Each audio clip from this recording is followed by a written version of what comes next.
Welcome to Corrective Consciousness episode 80, the podcast about our lives and love of pop culture. I'm your host, VyseTheBold, and this is... Lotus Prince. And PyroJackFrost. Got another lovely show here for you, folks. Got another one from the OG3. Pyro, why don't you take us away? Alright. I'll do my usual Granblue check-in. I'm still playing and wasting more time than my girlfriend would like to admit playing that game. Why does she have to admit it? She doesn't have to admit it, but if you How much does your boyfriend play Granblue? Yeah, that's why actually is she probably her making exact excuses response. for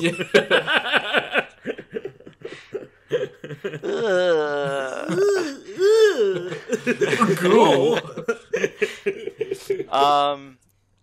Other than that, the main game I've actually been playing is Final Fantasy VII. I mentioned last time that after going to a Final Fantasy concert, I got back into the Final Fantasies. I was deciding between 9 and 7. I decided to go 7. I don't remember why I picked that one. It didn't age that well, but it's still pretty fun. So I got to... I'm not even that far. I'm like maybe halfway through Disc 1. And it's interesting. I don't know, have either of you played Final Fantasy VII? No. Yes. Do you remember Fort Condor? Yes. So that's the It's a really stupid minigame. Yeah, that's like the tower defense thing before Yeah, tower defense was a thing, right? It's only... I only say it's really stupid because there are two win conditions. One is you destroy the enemy commander. Two is you wipe all the enemies on the... wipe all the enemies on the map before more spawn. So, the cheap way of winning is spawning your guys until the spawn place is at the very bottom of the map, and then you just spawn on top of the enemies until they all die before the commander even appears, and then you win.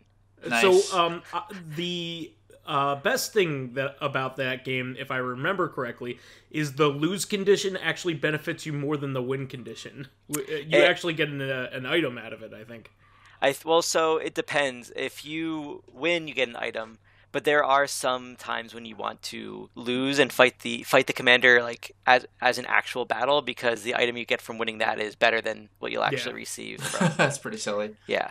By the way, this is one thing I forgot. You said you were halfway through the disc 1. Is Final Fantasy VII 3 discs or 4?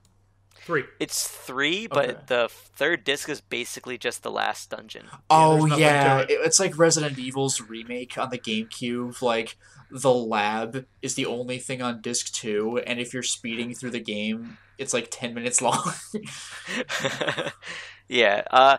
It's fun, though. I'm getting it. It starts off not hard, but harder than I remember in terms of the ease of dying in the beginning. Yeah. But even getting as far as I am, which isn't that far, it gets pretty easy. It's interesting. And I will say, even though they have extended the Final Fantasy VII universe more than a lot of people might want, as I'm playing 7 and I think about all the other games, except for Dirge Cerberus, like Crisis Core and the movie and the OVA and whatever, it actually is stuff that answers questions that you were curious throughout the game that I was wondering about. Because, even though I didn't get this part in the game, I know that when Cloud finds out who he really is, I'll say that. Okay. When Cloud finds out who he really is, they don't really explain more about how Cloud got to that point. So they kind of need the OVA, and they kind of needed, in a way, Crisis Core. Yeah, Crisis Core was probably the best. Crisis Core is probably the best out of the spin-offs, though. Probably by a long shot, I would say. I never played Before Crisis, which is like a phone game that was only in Japan. Mm-hmm. I heard that was actually pretty good, but I agree that Crisis Core, I would say, out of all the X2s, not X2s, Final Fantasy Part 2 kind of games, 10-2 and 13 Lightning Returns. 13-2. Yeah. I Revenant think Wings. Don't forget about Revenant Wings. Yes. I will say that Crisis Core is probably one of my favorites. I liked 10-2's battle system, but the story obviously is garbage. But it's fun to play, but still, Crisis Core is actually a decent story, decent combat system and everything. So, yeah. But I'm enjoying it. It's it's kind of funny because every time I play it, I'm like, I want to play 9 more. I want to play 9 more, but I've started 7. I shouldn't just give up. Yeah. Because 9's my favorite, so I really want to get back to that one. And I'll say this really just in case Old Man Stompy's listening. I really want to play some more Final Fantasy 14. I just need to find time. You and me both, brother. I mean, yeah. Not about Final Fantasy 14, but I just don't have time in general. Yeah. So some other things that have been going on. I've been playing this kind of a campaign board game with my friends. They came over last weekend and the weekend before. So I wouldn't necessarily say this is a campaign game. So it's really cool because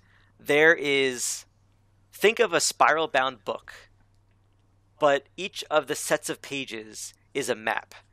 So instead of a usual board game where there's one map for the game, in this the book is the map. So you open up to the next map for the next That's kind of story cool. piece. And and it's really cool because the campaign is you going through maps, let's say 1 through 10. So you beat map 1, you go into map 2, beat map 2, etc. It's not cooperative though. It's competitive. The one thing that's makes it not really much of a campaign game and more of a series of games, let's say like a football series or a baseball series of games, is the fact that once you beat one of the maps, you really don't keep much at all going to the next map. So every single time you're starting from scratch. So even though it's considered a campaign and there is let's say an ongoing story, the characters don't have much progression other than maybe getting a talent every other map that they can do things a little bit better, which we haven't yet found a talent that breaks the game, which is kind of good because it would be unbalanced for people who keep winning. Yeah. So it's really just playing the same game 10 times. But it's a fun enough game, and it's really cool because one of the big mechanics, I don't know if I mentioned the name of the game yet. It's called Near and Far. One of the big mechanics is there's another spiral-bound book it comes with that's a bunch of quests. So at certain areas on the map that you go to, you'll get a quest, and the person to your left will read you a little bit of a story and give you 2 options that you have to choose one, and then you have to roll to make sure you're successful. And then it's really cool hearing some of the stories, and some of them stick. Some of your actions actually stick with you for later maps. For example, for me, I saved this weird guy in a cage, I think, and this witch came out of nowhere and said, I'm basically gonna have my revenge on you. And I had to write a keyword on my card so the game remembered that it says write down the keyword Nizra. So then later on, I got a quest, and the person who read the story for me said, "Do you have the keyword Nizra?" And I'm like, "Yeah." And then my 2 options were, she gave me, let's say, a bomb. She said, either put this bomb in the town hall, or I can try to sneak into her house and put the bomb in her house. Right? The thing is, I didn't have enough of a stat to do the second option, and I wanted to be successful in this quest. So I picked the option where I put the bomb in the town hall, and it totally screwed everyone over. It was I felt like a piece of shit, but I'm like, hey, I got an experience point for completing my quest. That almost reminds me of I know you're gonna bring up the Arkham Horror card game later, but I'm reminded of the Arkham Horror board game, where if the big elder horror that you're playing with happens to be Nyarlathotep, and if you're playing with the expansion, because a lot of people don't have this, but if you're playing with the expansion where instead of just rolling dice against the god, if for some reason you actually have to fight it, there's an expansion where you draw cards and different things happen as you fight the gods, so it makes them more kind of flavorful. And if you're playing with Nyarlathotep, then one of the cards has Nyarlathotep seduce one of the players, and the player can choose to join them, so the player can actively fight against every other player in the game. And normally what happens in Arkham Horror is that everybody is supposed to, you win or lose together. Yeah, you're not competing with each other. You're all competing against the game. But if this condition happens, then one player joins the Elder God and will probably win, because Elder Gods are extremely hard to take down, and just kill all the other players. But it's but I win. It's just a bad ending. that's just like the spiritual successor to Arkham Horror's Eldritch Horror. It's supposed to like make things more like easier to play in a way. Yeah. Oh no, sorry, wrong game.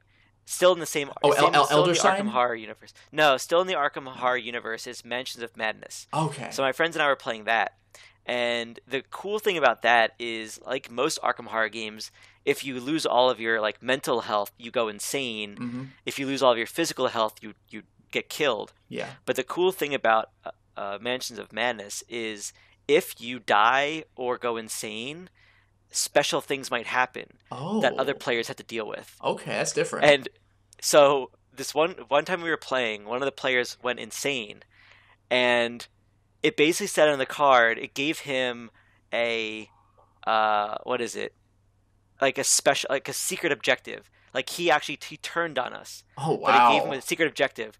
His secret objective was that he had to equip a dagger and had to be in the same room as someone else. Oh. And he would then sacrifice them to the gods, and he'd win the game. That's crazy. The thing that sucked the most is right when he got that card, he was in a room with another investigator and had a dagger.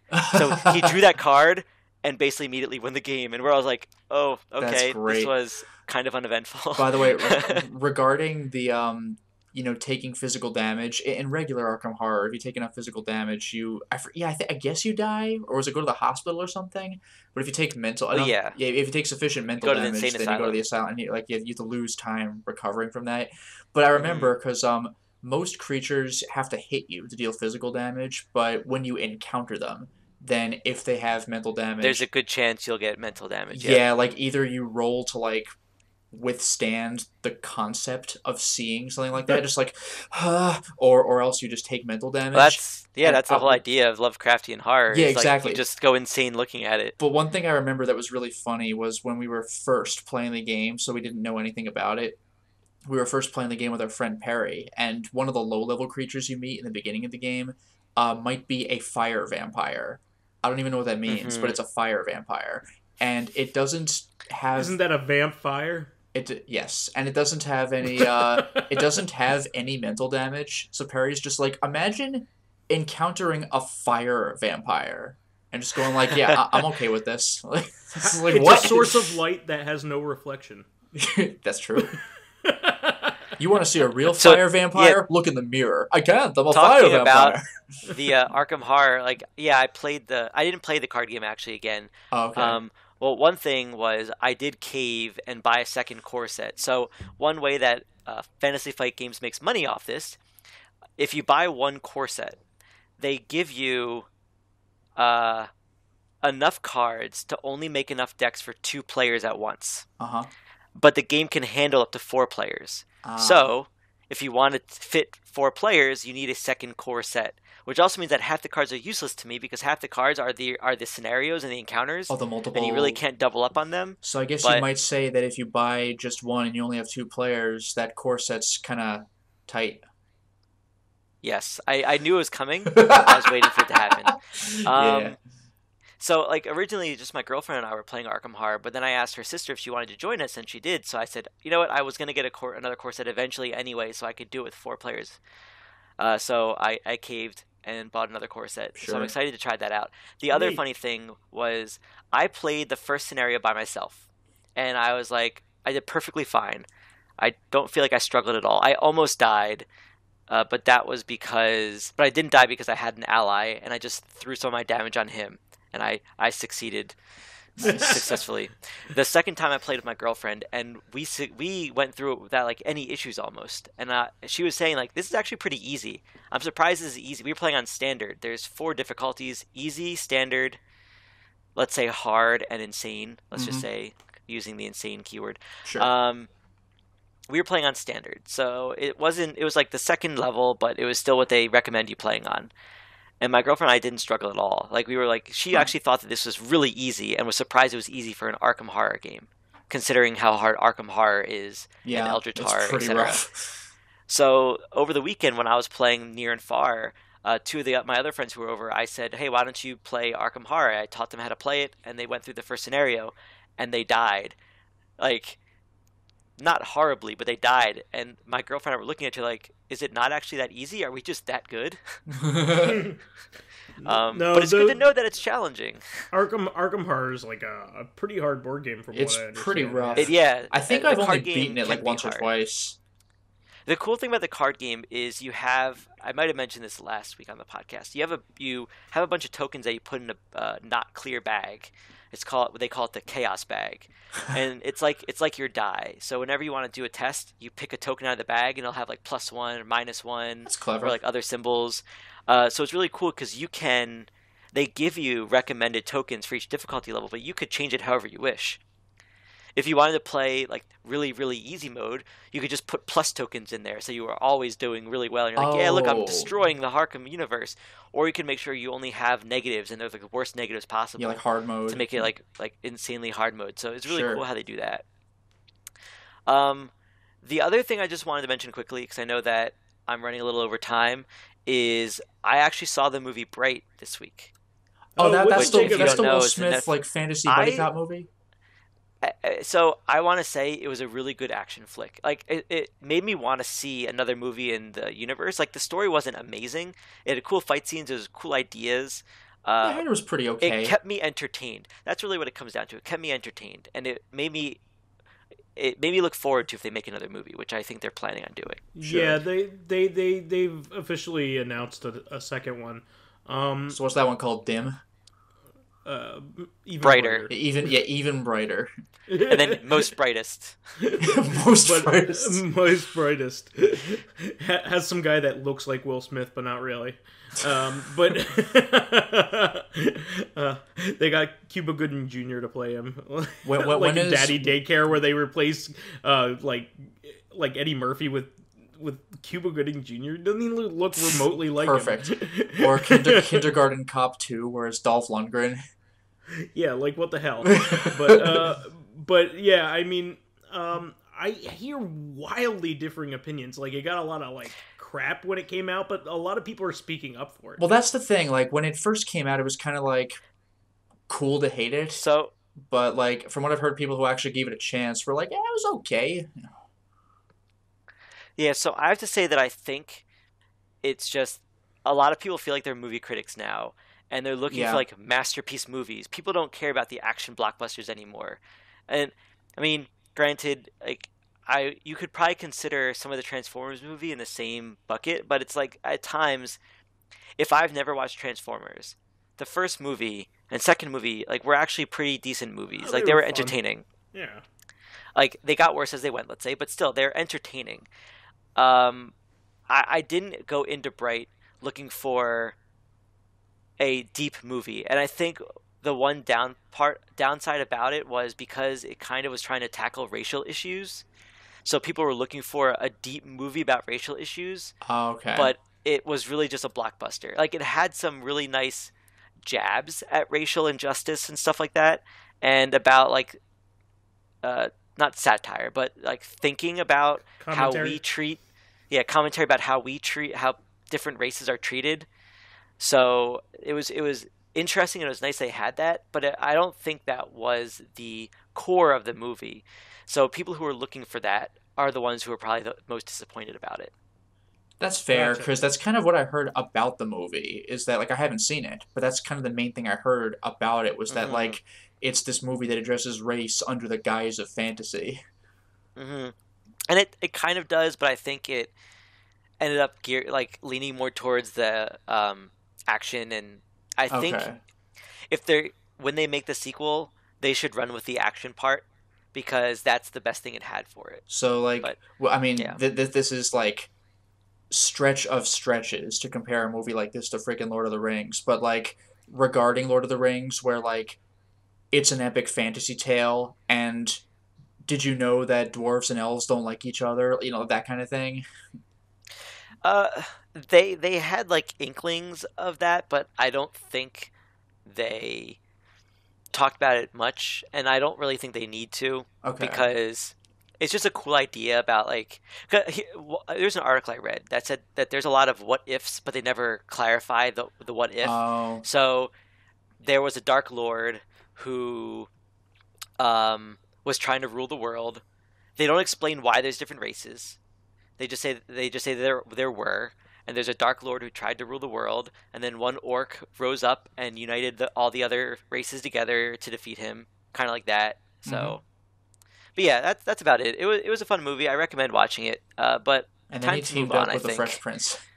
Yes, time to move on. So, Lotus Prince, it is your turn to speak about your weekly adventures. Oh my goodness. All right, well, first of all, really quickly, I finally started uploading my Dark Souls Let's Play. So far, it's only viewable to people on Patreon, but it's at least the episode 1 and 2 are going to become viewable really soon. I think like a day or two after this this podcast is up for being listened to. You'll get like part 1 of Dark Souls. So Dark Souls hype. I talked about this how many months ago, and I'm finally starting to actually put it online, so that's nice. The next thing is, I actually forgot to mention this. This is something I should have talked about 2 weeks ago. But Lotus, I just have a quick interjection here. Yeah. Are you a little disappointed that you, now that the remaster is you know what? announced? I actually got that very question when I put up my announcement. Well, not that very question, but like, oh, well, you know, you said you're going to put up your Let's Play in a couple of days. Why don't you wait for the remaster? But like, I already recorded. You already this. played the game. When is it supposed to? When is it supposed to come out? I don't even know, but like whatever. Okay, yeah, so you're not going to wait later on the year. Yeah, like I'll get it when it comes out, but like I already played it, and I'm gonna upload that, and like whatever. I mean, I'll buy the remaster and I'll probably play through it, but like whatever. The game was. But it really ties the series together. I mean, apparently it does. Apparently, I don't know about 2, but apparently 3 connects, which is kind of cool. Yeah. Anyway, One Piece Burning Blood. I actually played that like 2 weeks ago. That's a game that I've always been kind of interested in and never went ahead and bought, but then I finally did. And the game is simultaneously really cool, but also kind of disappointing. In the sense that, you know, like Doflamingo, for example, is featured prominently on the box cover. And it's just like, oh man, how far are we going to go? Because this game came out, I want to say after, I think it was after Pirate Warriors 3, which went up to then... Is Burning Blood another Musou game? No. Oh, okay. Pirate Warriors 3 went up to where, at the time, the series was current. Burning Blood features characters up to, again, then, current episodes. Like, it featured... You could play as Doflamingo. Like, it actually has one of the best casts of playable characters in a One Piece game. They have weird characters that you couldn't play as, even in Pirate Warriors 3. Like, you could play as Koala, who is Sabo's friend, that girl who knows Fishman karate. You could actually play as Jesus Burgess, like, which is, like, what? You could play as Marco the Phoenix. You could play as Diamond Jozu. Diamond Jozu's been in this series for, what, like 10 minutes? But he was featured in War of the Best, so why not? Rob Lucci from freaking Impel Down is DLC. The villain of movie Gold, which I haven't even seen, is DLC. So they got some kind of offbeat characters that you can play as, which I thought was super cool. All 3 of the That's always the best, because like it's like the guest characters that you're like, man. Well, that's the thing. It's like if you had a Dragon Ball Z game where you could play as Pikkon. It's like, I never knew I wanted to play as him, but I totally do. Like that kind of thing. Well, like, sure, why not? Or like as Debola, like in Budokai 3. You know. Smash Brothers, you know, I could play Snake and Brawl. Like, yeah, Snake. What? Like, I didn't know I wanted that, but it turns out I do. So yeah, like Jesus Burgess, really? You could play as him? Like, okay, you could play as Sengoku, the Fleet Admiral, and you could use his crazy Buddha power. It's like, oh, dude. But now here's what's disappointing, is that the game, the back of the box does say, like, oh, you can relive the War of the Best, or the Paramount War, or whatever it's called. But, like, for some reason, I interpreted that as, like, including the War of the Best, because, again, Doflamingo is, like, all over the cover. And it's just the War of the Best? It's just the War of the Best. Like, the problem is the trailer of the game. Like, I don't know if America ever even got a trailer of the game, but, like, I saw the Japanese trailer when it was still coming out, and it featured, like, it was kind of bizarre. Like, America's done this a couple times. Do you remember that really old Pokemon commercial? Like, we're talking Red and Blue Pokemon, where there's like, it's like live action with the bus driver, and there's all these cartoon Pokemon running around. Do you know what I'm talking about? Yes. And the guy's like, "Oh, these stupid Pokemon," and he crushes them into like the Game Boy Pocket or whatever. It was like that. It was just a bunch of actual live people in a city, and it's like, "Oh shit, Luffy's fighting Don Flamingo," and it's like, CG Luffy and Don Flamingo fighting. But it showed the whole thing where he does the final hit in like Gear 4, and I'm like, "Oh damn, really? That's freaking sweet." And you could do those moves in the game, but the story only covers the War of the Best, and it's like, what? Like, come on, man.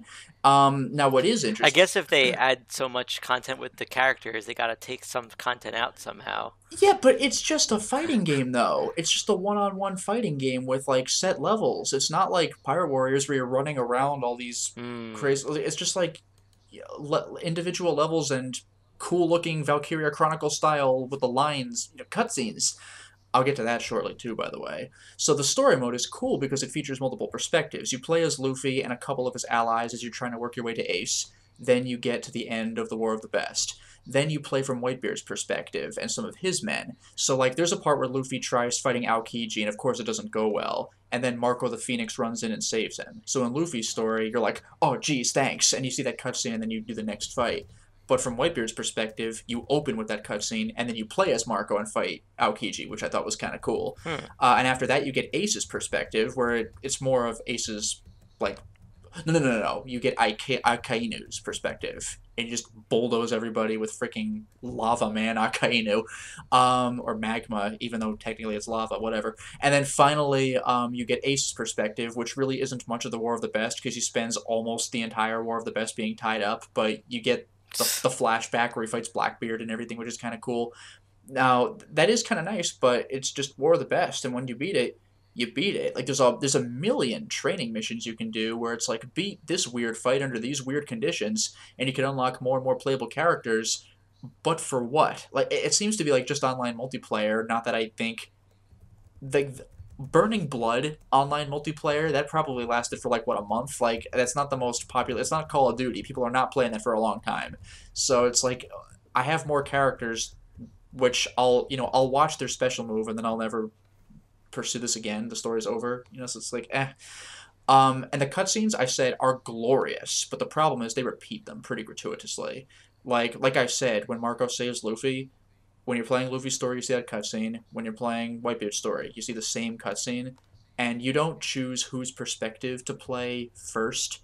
Like, oh, that's got to be the first time you see it for someone. Like, no, when you play Whitebeard's story, that's the second time you're seeing that cutscene. So there's a bunch of repeated scenes. It would have been cool if they had them from different perspectives or something. So again, what the game offers is freaking sweet, but there's a whole lot that again, probably my favorite part about the game is its amazing cast of characters. They have some oddballs, which I freaking love, but it's just the War of the Best, and the game was released like at the end of the Dressrosa arc. This game is like 300 episodes old. It's like, oh, okay. Like the War of the Best was awesome, but it's like, you're not gonna follow through with that. Like you're not gonna keep going to the part the freaking trailer of the game offered when Luffy finishes Don Flamingo. All right, like again, you can do that in the game, but it's not a story mission. It's just a super move you can do. So like, I don't know. It's cool to see the characters though. So the game's fun for a little while, but like it's not something I would like. That's gonna be the game I play for months. Like no way. But it's just kind of cool to look at. Other stuff I'll go through more quickly. I played level 5 of Thumper, and now the game's getting hard to the point where I'm not even trying to make it sound good. I'm just trying to, like, not even interact with obstacles. I just want to get through the damn levels. It's getting hard to the point of being, like, straight up frustrating to play. Now, I mentioned each level offers something new.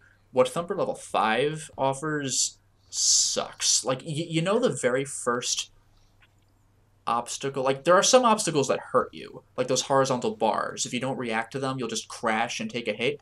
The first obstacle ever in the game is a little glowy that you pass over and just tap X and you do a little boom, like a little thump sound. But if you miss them, then you don't get the points, but whatever. Well, level 5 introduces a new mechanic where a metal ring appears around the stage for a set section of track, and when you get through that section, it goes away. But when the metal ring is up, If you miss one of those otherwise harmless tap X obstacles, then just this laser just comes in and you just take a hit. So now you have to get those. And when you're starting to deal with multiple tracks, like move left and right and hit the things, like it gets stressful. So level 5 is just plain hard anyway. Even without that laser thing, it's just gotten way harder. So there are 4 more freaking levels. Like, for God's sake. I know. Like level 2 and 3, I was like, oh man, this is getting my pulse pounding. I really got to pay attention. Level 4, I'm like, this is actually getting hard. And level 5, I'm like, I just want to reach the goal. Like, please kill me now. Yeah, like there are 4 more. Are you freaking kidding me? Like, and I never mentioned this before, but each level has more levels. Like World 1 has like, I don't know, like 10 or 15 sections you get through, and World 2 is like 19 or 20, and it keeps going. So level 5 had like a lot.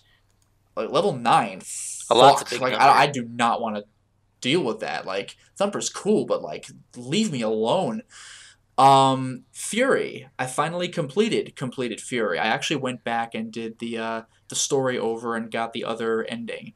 Actually, there are 3 endings. I said at in the last podcast, at the end of the game, you're offered a choice. Option 1 is one ending, and option 2 is a fight and the other ending. But it turns out there's a part halfway through the game. There are 10 regular bosses, and there are 9 regular bosses, 10 if you do that particular ending. And after you beat the 5th boss, the 6th boss shows up, but this one doesn't want to fight. She's just like, why don't you just stay here? Yeah, it's a jail level like every other level in the game, but like, this place isn't so bad. I'll take care of you. And like, to advance the game, you have to leave. But if you just sit there for like 2 actual minutes, then the ending will just kick in, and you'll get a nice. I guess I will stay here ending. It's like, so I did those. Now Furi, each boss in the game on my first playthrough, it took me 40 minutes to like an hour and 10.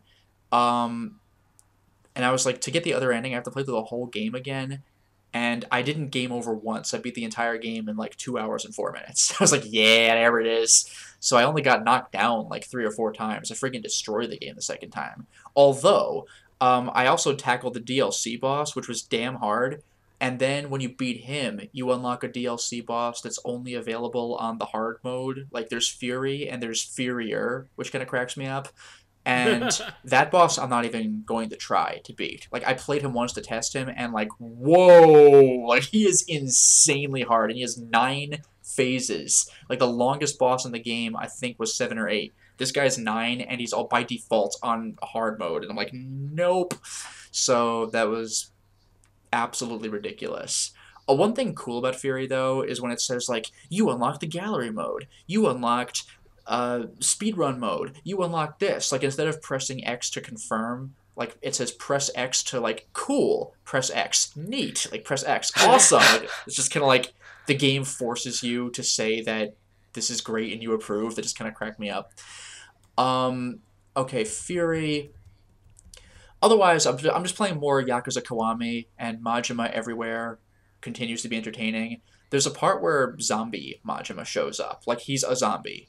And he just tries to bite you, and you're like, oh! So you have to fight him, and then you knock him down, and you run away, and like there's a crowd, like Yakuza the Dead. Yeah, Dead Souls. Yeah. Oh yeah. And so there's a crowd of people watching you, because every time you get into a fight, that's the boundaries. Like, crowds of people line a perimeter and cheer, and you just push through them. You're like, oh! And then like you're trying to run away down streets, and then you fight more goons who've been zombified, and then Majima again zombified, and you do this like 3 or 4 times, and you finally take him down. And it turns out it was just makeup. He's messing with you, but boy, I sure fooled you, didn't I? It's just like, you went through all that to get me to fight you. Like, you had a budget for this. It was pretty entertaining. And what's also really cool is it's so stupid, but when you finally finish him, you're like, well, good thing I'll never have to see zombies ever again. And it's like, but what's also kind of cool, though, and this is something you're not going to know if this is your first game in the series, but the music that plays during that part is like the run around the quarantine zone music in Dead Souls. Like, the music is making a cameo, which I thought was pretty entertaining. Amazing. And also, when you first meet Majima, you immediately, before you even fight, you just instantly get an achievement that says Majima of the End, because in Japan it's called Yakuza of the End, not Dead Souls. Yeah. So it's like, That's why I said of the dead. I forgot that it was of the end. Yeah. Like, even in the American version, like, because they're speaking in Japanese, you can't change that. Like, when you beat the final boss, Kiryu's like, it's the end! And it's like, oh, I get it, it's a title drop. So, it's kind of funny, though, because you could just meet Majima in all sorts of minigame scenarios. You could play shogi against him, you could race him in fucking slot cars. I think my favorite thing, though, was in the arcade area. You can go to a photo booth, and it's like a very basic minigame where just, like a little, it's almost like a quick time event. It's like a bar passes across a button, and if you time your button right, then you complete your pose just as the picture takes its flash. And if Majima is active, you might encounter him in the photo booth, but it's not even a scene. Like, they don't even make a point of it. Just as you're posing, he's suddenly like a cartoon. He just goes like, ooh, and just like slides his head in and like is just there in the shot, and you're like, what? And then he just pops back out, and that's it. There's no dialogue or anything. It's just really goofy. So I'm making my way through the story. At this point, I've unlocked the ability to, like it only lets you do Majima everywhere up until you reach a certain level with him, so you don't max your Dragon of Dojima fighting stance too much. Now, though, I'm late enough in the story where I can just complete that, so Majima's going to get progressively more difficult, but hey, it's Majima, it's fun. The last thing I want to bring up is just more Eternal Ring. So the thing with this is I played a couple new dungeons. I'm out of the stupid poison dungeon, which is nice. But here's the thing. I've mentioned how difficult the game is, but, like, the game isn't really difficult. You can... Like, enemies are slow and clumsy, and circle strafing kind of breaks the game for a lot of it. And the first boss, I didn't even get hit by the first boss. Like, he's a joke with circle strafing, and I barely got hit by the second boss because of circle strafing. But the thing is, circle strafing is kind of hard to do in this game because you press R1 or L1 to strafe, and you move the D-pad for the circle part to turn, and press up for forward, but you still have to press L2 and R2 to look up and down, so, like, quickly whipping around and looking at an enemy can be difficult just because of how the game is. So the game's not actually difficult. It's kind of artificially difficult because it's clunky as hell. But now I'm at a part where the game's actually difficult. Like, I entered a new area. Now, keep in mind, I'd been playing normally. I hadn't really done grinding. I've been going through the dungeons competently enough. But at the end of the second time I streamed, I was trying to get a weapon that I later realized I couldn't get. Like, you can get one weapon or the other, and I was under the impression you could get both. So I was waiting for a certain time on the clock to happen. So while waiting for time to pass, I just ran through a dungeon over and over again and grinded to pass my time. So I gained, like, a few extra levels. So I was like, if anything, I'm a little bit over-leveled. I went into this next dungeon where the gimmick was really heavy fog. And this isn't to compensate for draw distance. Like, that's the gimmick of this area. Just crazy heavy fog, and visibility sucks. And there are only two enemies in this level. Hornets and Lizardmen. Now, I've only seen Lizardmen once in a previous dungeon. Well, twice, but in one dungeon. And in both cases, they were dying. And, like, one hit just kills them. And you're like, oh, I guess Lizardmen are in this game. But now you see, like, live, healthy Lizardmen, and I'm like, I get to fight them. And they just come running at me with their sword raised. But, like, what's interesting is it's not a basic animation. Like, they'll keep their sword raised until they get to me and then just be like, and do this overhead strike. It's kind of intimidating, actually. And they're kind of fast, so circle strafing doesn't work as well as it did for other enemies. I figured because this was a launch PS2 title, circle strafing would just shatter the entire game. But not... It helps. It still helps, but it's not foolproof, really. But here's the thing. Just like in Demon Souls, and Dark Souls, if you get knocked down, then you're invincible until you stand back up. But if enemies tap you, then you don't have an invincibility period. So if a bunch of weak enemies just kind of hit you from all directions, you can get comboed to death. So it's like that in Eternal Ring. And because it's first person, you don't get knocked down anyway. So, like, you can get comboed. So 2 Lizardmen run at me. And I wasn't ready for them at all, so they both hit me in rapid succession. So it's like, 1, 2, and I'm dead. And I'm like, what? Like, these things are, like, crazy powerful. And even the guide was like, oh yeah, these things will 2 or 3 shot you. I'm like, and this is after I grinded for a bit. Like, God damn. So now I'm afraid of like every enemy in this dungeon because the only enemies you have to deal with are lizard men. The hornets hang around their beehive, hornet hive, and if you approach, This is so funny. it's the best. Oh my god. If you approach, This was so good. if you approach, they still won't attack. Even if you hit them and kill them, they won't attack. But if you hit their hive, God help you. Again, they're hornets. Like, you can one-shot them, but There's a swarm of them. yeah, they're moving around in this clunky-ass first-person game, so it's really frustrating to hit them. And it's hard to look up because there's no, like, dual stick. It's really frustrating to look at them. It's so annoying. So, like, what should be a basic enemy really kind of isn't. Like, in Demon Souls, you just tap R3, and now you've targeted them. But in this game, it's first person, and you're like, look up, look down. It's, like, nauseating to anyone who's watching. I think only 5 can be on the screen at a time. If you kill one, then another one comes out until there's, like, 8, and then you can take them all out. And then you can destroy their hive. And if you do, it drops a full heal, magic, and MP item, which is pretty rad. But when you destroy the hive, the queen hornet comes out. Now, I was reading a guide on GameFAQs, and I knew that would happen.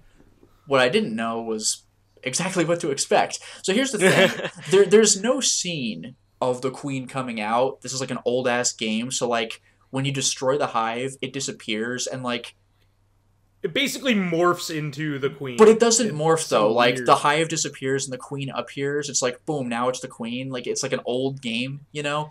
Yeah. So the queen appears. So first of all, it literally just blink, it's here. But it's fucking huge. And because I'm standing close to the hive so I can aim at it, it's in my face. So it's actually kind of like, oh! And not only that though, when it attacks you, see, when the hornets attack you, they kind of go like, ha! They basically have to touch you. Yeah, the hornets rush at you, because like how a bee would actually fight you. The queen, though, son of a bitch. Like, the queen stays where she is, and her stinger extends, and it's like 6 feet long. Like, I'm like, okay, the queen's terrifying. Yeah, I'm like, the queen's gonna sting me. I better sidestep, and it's like, shing, and the stinger goes flying past me. Like, what? Like, it's like a sword. I'm like, what? Like, and the queen's actually pretty easy to fight, easier than the regular hornets because she doesn't really run around. But like, holy shit, that shock factor! Like, I put up a video of just that. It's called like "Scary Enemy in Eternal Ring" or something. Dude, check it out. When that queen shows up, like, if you're playing this game for the first time and you don't know, you're like, this is not a horror game. It's not meant to be scary, but like, you're not ready for that when it happens. And it's just like, oh, Jesus. Like, I was ready for it, and I wasn't ready for it. Anyway, though, that was just my most entertaining moment of the entire game, I think. Just because, like, whoa! But that's been my week. So how about you, Vyse? So I didn't do a whole lot of video game playing this week. A lot of it's been prepping to move out of my apartment. And I've also been coming home like really late from work because I'm in a really difficult assignment right now. So there are some things that I did like in the last few weeks that I wanted to talk about and didn't get a chance to. So I'll elaborate on them. But one thing I wanted to mention, which I didn't know, I wasn't aware of this. I've been listening to Jeremy Parish's and Bob Mackey's Retronauts podcast recently. I don't know if either of you guys listen to that, but he interviewed the guy who made SteamWorld Dig. Mm-hmm. And I was a big fan of the first game. I haven't gotten a chance to play Heist or Dig 2. But Dig 1 was really good. I really I really liked it too. So I was going to play Heist and then Dig 2. Dig 2 is actually like a direct sequel, and Heist is like way in the future. So I probably don't need to play Heist first, but I'm probably going to. Because I'm weird. It's also a completely different kind of game. Yeah, it's actually almost like an XCOM game almost. Yeah. Like a side-scrolling XCOM. Yeah, they basically created their own genre, but they wanted to play like an XCOM-like game. But I still like following the trajectory of design and ideas within a company, so I'm still probably going to do that. Just also in case they reference it at all in 2. I'm sure there's some cute little thing or something that'll make you go, oh yeah. Oh, so cute. Yeah. But here's what I didn't know. There was actually a game before SteamWorld Dig, which I was totally blown away about when he was talking about it. It's actually called, the first game in the series is called SteamWorld Tower Defense. And it came out exclusively for the DSi. Oh wow! On DSiWare, and I didn't know about it. It was I never heard about it either. It was the first tower defense game on the service, so it got like some amount of attention, as much as a DSiWare game could get. But luckily, the DSiWare shop is down now. So if you have a DSi and you're hoping to buy it, unfortunately you can't buy it. The good news is that a lot of the best games from DSiWare are still available on the 3DS store.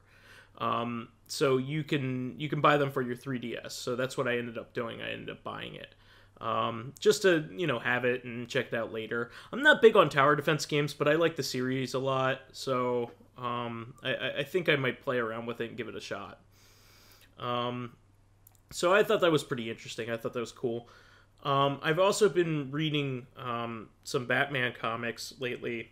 I talked about this earlier a few months ago, that I was going to go through Grant Morrison's journey in the DC universe, because he has like it seems like even though he goes from character to character, he's telling one big story, and it's really kind of hard to follow it unless you're reading everything that he's doing, because he doesn't re-embellish, he doesn't reintroduce things, he just kind of picks off where he left off, even if it's years later.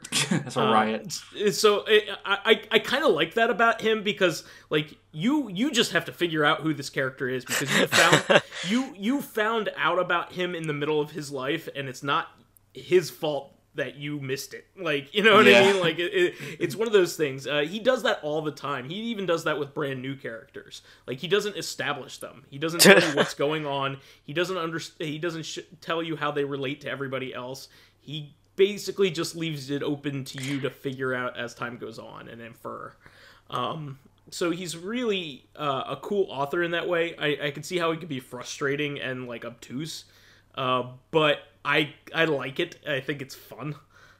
So anyway, he's written a lot in the DC universe, and he had some really great series and really big events that he manned, and that are really confusing, and I just kind of wanted to get some more clarity, and also just kind of want to go through his interesting storytelling style. So I got some of his early stuff. I actually had some of his early stuff from when I was a kid. The first thing he ever wrote was for the mainstream DC universe, was probably a Superman comic, but the first major thing was a graphic novel, Arkham Asylum, A Serious House on Serious Ground. I think I've read that. It sounds familiar, but I'm not sure. Yeah, and it's a really interesting graphic novel, because it depicts Batman as insane as the rest of the inhabitants of Arkham. Yeah. So it was one of the... Now that kind of sounds trite now, or maybe even like well-tread, but it was actually the first thing to do it. Really do it in that way. It was in the mid 80s, so like that kind of comparison really hadn't been made. I mean, this is like moments after Batman just started being serious again at all. Exactly. Basically, Frank Miller reinvented Batman, and Denny O'Neil reinvented Batman from the Adam West style days. They were pulling in. Yeah, like the last we had seen of Batman was like the Silver Age comics, which just everybody makes fun of now. Yeah, basically everybody basically has the start of the modern DC universe being Batman Year One, which is Frank Miller's take on Batman's origin. So everything after that is basically stems from that. It's Batman, a serious telling of a serious Batman story, and he goes through an Arkham Asylum that has all of its inhabitants have been released in their cage, and they're all just like running around inside Arkham, and they have a couple hostages and things, and they invite Batman to come in. They don't want to get out. They just want Batman to come in. So it's really neat. It's kind of like a psychological test that Batman has to go through, and whether he believes that he's sane enough, or whether he belongs with them. It's really neat. It also is pretty interesting in relation to all the rest of Grant Morrison's portrayal of Batman. In this one, he's a lot more manic and kind of a little off kilter. In the ones preceding, later on in his writings, Batman is more single-minded than any other author ever writes him, and he probably can be credited for how Batman is interpreted today, which is as he's the most single-minded, like biggest will human being. Yeah. In fact, that's probably his superpower. Is not that he has money or anything else. It's that I was gonna say. I thought his superpower is that he's rich. Well, no, like if he ever had a lantern ring, it would probably be like blue, right? Isn't blue will? Or was it green? No, green. It would be green. Okay. Yeah, it would be green. So you don't want Batman to have that because he would just be way too powerful. Yeah.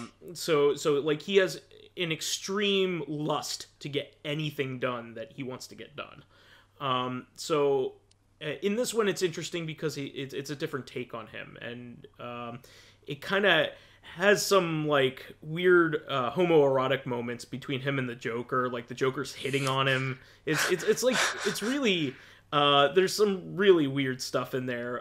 But it's cool because that's probably the first time it's ever been done like that. You know, it's like the Joker's supposed to be like a killer, and in this he's like assaulting something else other than his Joker, you tease. Physical well-being.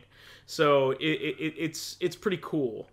It also has a really neat portrayal of Two-Face in it. So this is probably the last thing I'm going to talk about in this, but because I need to move on. But in it, the psychiatrists tried to cure Two-Face by giving him a die to roll, like giving him more choices. Oh, that's clever. Huh. And rather than two. And then they graduated him to a tarot deck, and then he became the most notorious villain of all, Six-Face. Well, the big problem is he was on the tarot deck, and he couldn't make any decision at all. He couldn't even decide whether he could go to the bathroom or not.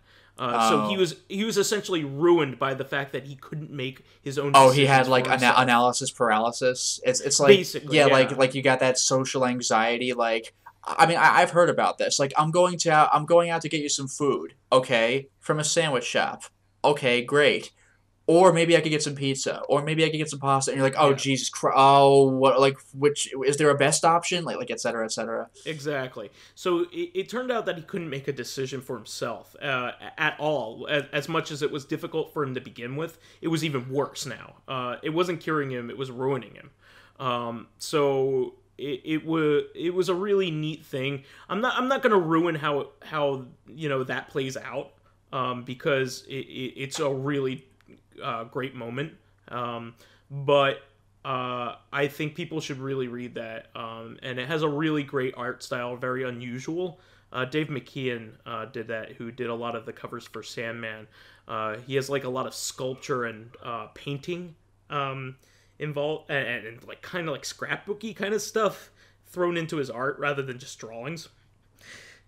So and it's pretty realistic, but also surreal. It's kind of interesting, but definitely check that out.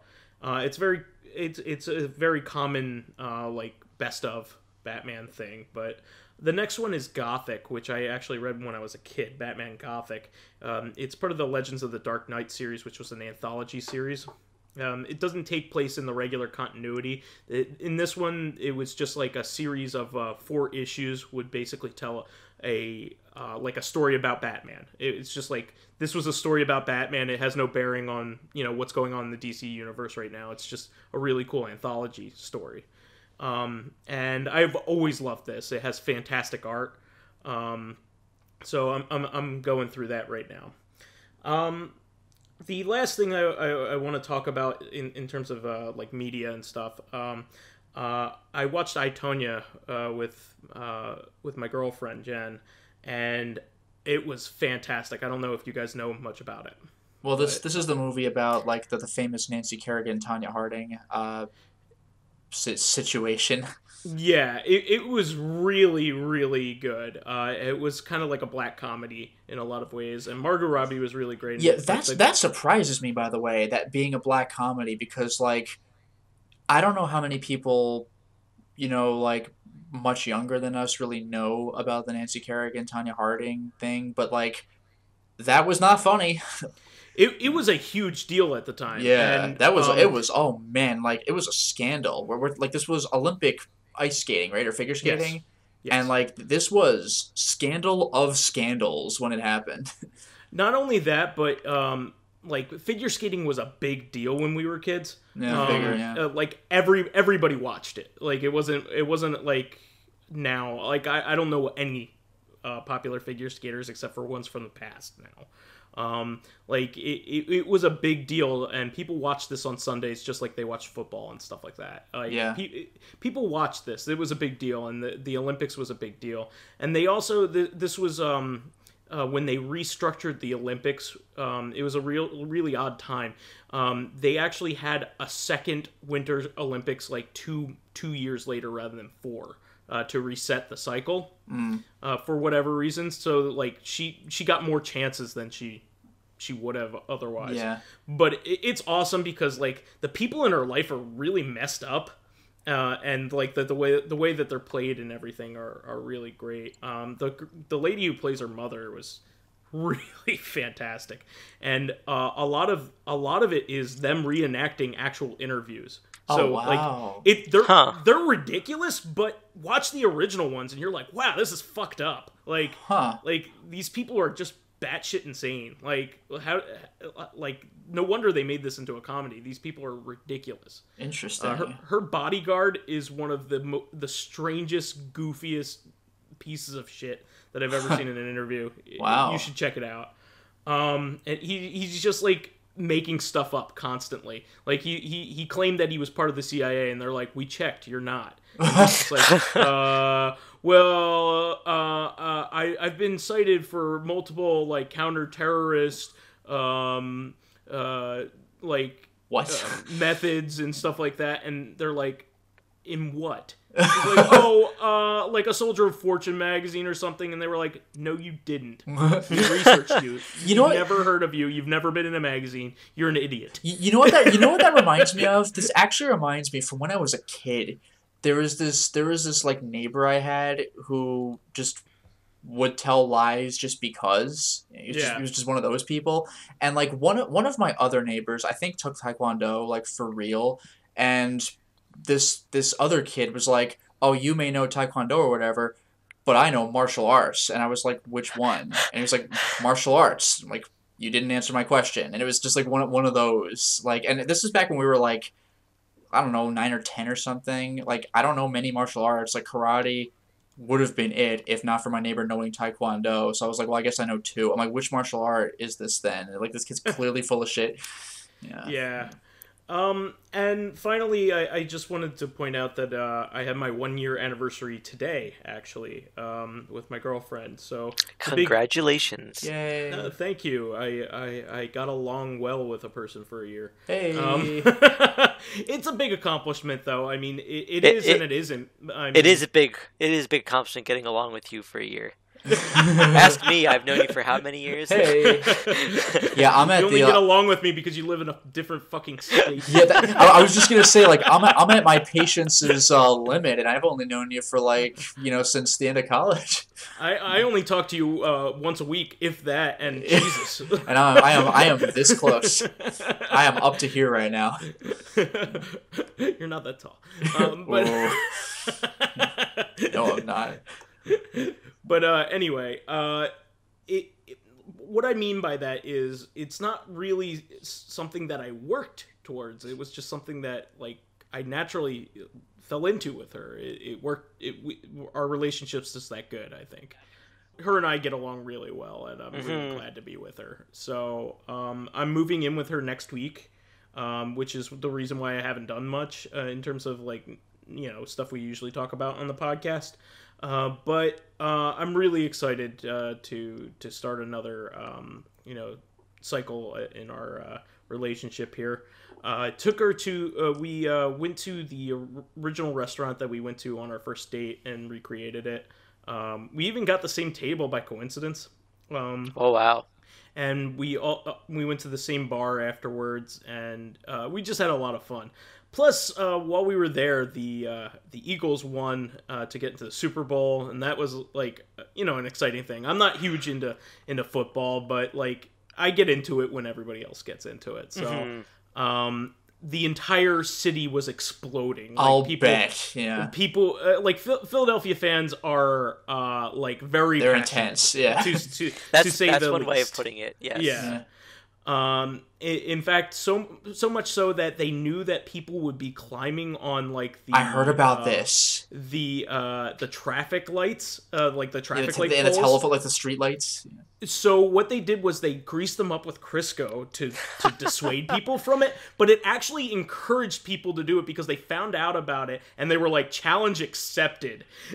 Now, see, you know what the real deterrent is? Only put Crisco toward the top of the pole. You only make that mistake once. Yeah. But yeah, it was pretty funny. There were tons of people just trying to see whether they could get up there, Mulan style. What, they wrapped their big weighted metals around the pole. Yeah, exactly. So it was awesome though. It was really cool to be there while everybody was having fun and be there with my girlfriend. Took the most expensive Uber I've ever taken back to my apartment for $68. Your most expensive Uber, please. But really awesome stuff, and really happy to be with her. I gave her a really nice diamond necklace to commemorate the occasion. So the first time I ever really bought that kind of expensive kind of gift for somebody. So it was very, very, very great and very romantic. She loved it. So we can move on to our question here. Sure. So this is back when we were talking about the Disaster Artist and the movie and stuff like that. So Diana Gohan asks, what's a movie or a documentary that you would want to see that's a making of some infamously bad or poorly received movie and how it came together? So best worst movie, Disaster Artist. What's another movie in that vein that you would like to see about some other bad or poorly received movie? Vampire's Kiss.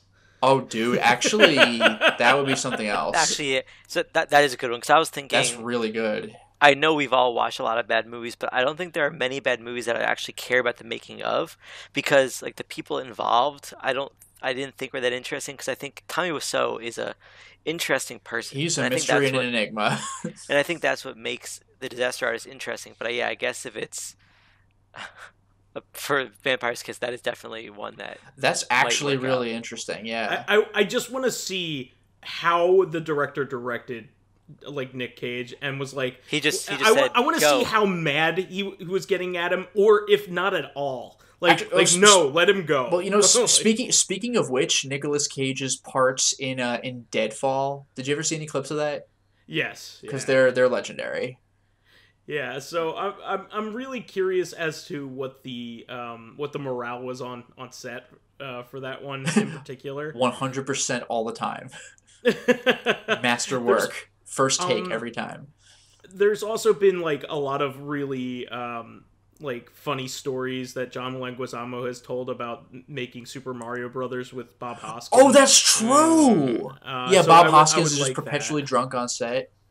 Yeah, not only that, but he broke his arm. Like, What? hit one of those bricks too hard. No, a door like closed on it or something and broke sucks. it. Yeah, not funny now, huh? Yeah, not even a little bit. You won't make fun of that fake New York accent one more time here. Mario.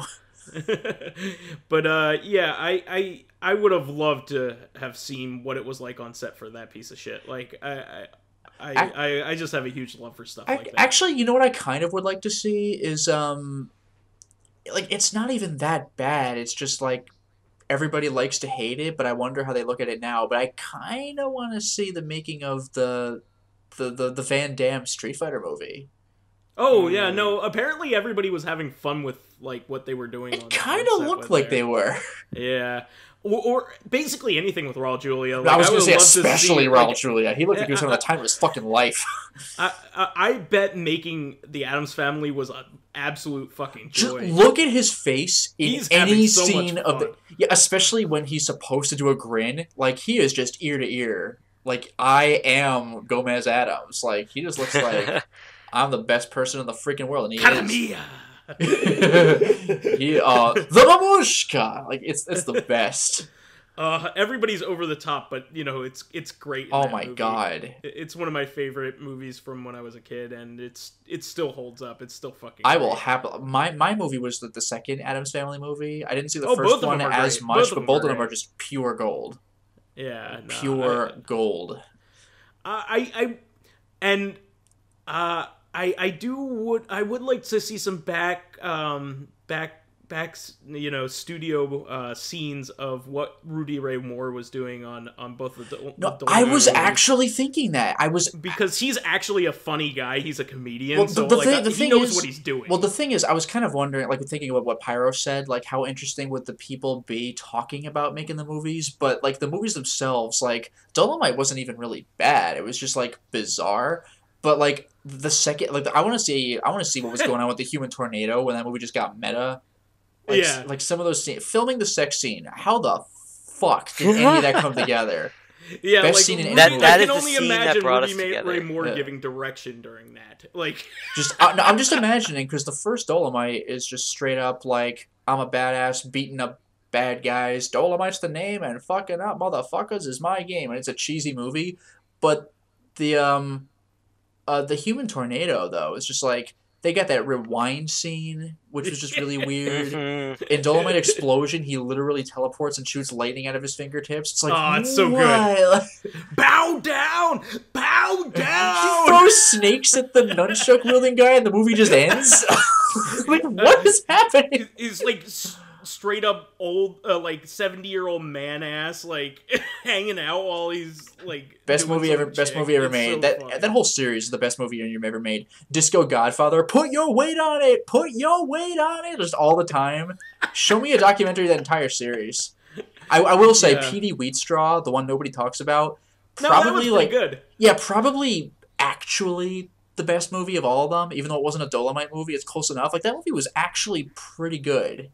I actually like that. I'll take it. Yeah. The Devil's Son-in-Law. Don't fuck with that guy. Any final words here?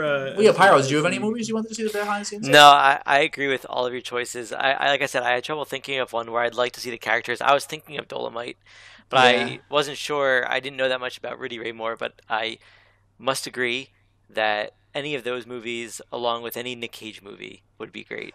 I think it's less of. I think this is what it comes down to. It's less of a making of the movie and more about the behind the actor.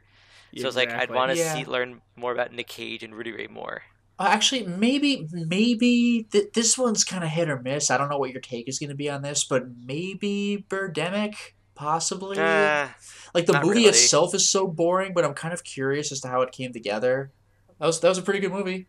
Inconvenient Truth, like subtle. Oh, I think I hear a mountain lion. I better go. Like, what? Or if you say so, guy. Yeah, that's a great question. So, but yeah, I would love any of those. Like, basically any video game movie. Like, yeah, they're almost all terrible. I was kind of thinking Mortal Kombat Annihilation, but when I thought about it, I bet you that was probably a standard enough behind the scenes. Yeah. Although, you know what though? Maybe The Happening. Like, I just want to see everybody's face when the director says, "Okay, now the wind is blowing, and you're literally gonna run faster than air." What? Also, I need you to try to plead with this plant.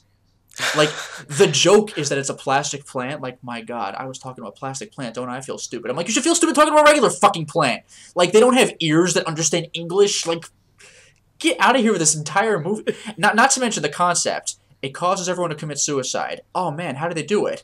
Well, this one guy jumps into a lion's den and lets them eat him? Yeah, that's how I would choose to go out, too. What? Like that movie's bizarre. Like, just, that movie is bizarre. You're trying to come and kill me, weren't you? What? No. Yeah, so that's the take I'm using. All right. So we should wrap things up. That's the show for this week. We want to thank our fans that contributed questions. Please keep us supplied with awesome topics by submitting questions of your own on the YouTube and SoundCloud pages. While there, please give us thumbs ups, likes, and 5-star ratings on iTunes. It helps us promote and spread awareness of the show, and any bit of encouragement helps keep the show going. You can also catch us on Thursdays on our sister podcast, Reactive Consciousness, the in-depth look at this week in our lives. Finally, you can friend me as VyseTheBold on Steam, PSN, Xbox Live, Twitter, Xbox Live, PSN, Steam, Battle.net, Xbox Live. Yeah. All right, you can follow me on my YouTube channel, Lotus Prince. You can hit me up on Twitter at Lotus Prince. And finally, if you are interested in getting in on videos early, getting in on exclusive live streams, or even selecting upcoming games for me to Let's Play, then perhaps consider swinging by my Patreon account, which can be found at patreon.com/LotusPrince. And you can find me as PyroJackFrost or Cloudoid540 on most gaming platforms, but more specifically, Battle.net, Steam, and PSN. All right, guys, we'll catch you on Thursday on Recon. Catch you on the flip side. Until next time, everyone.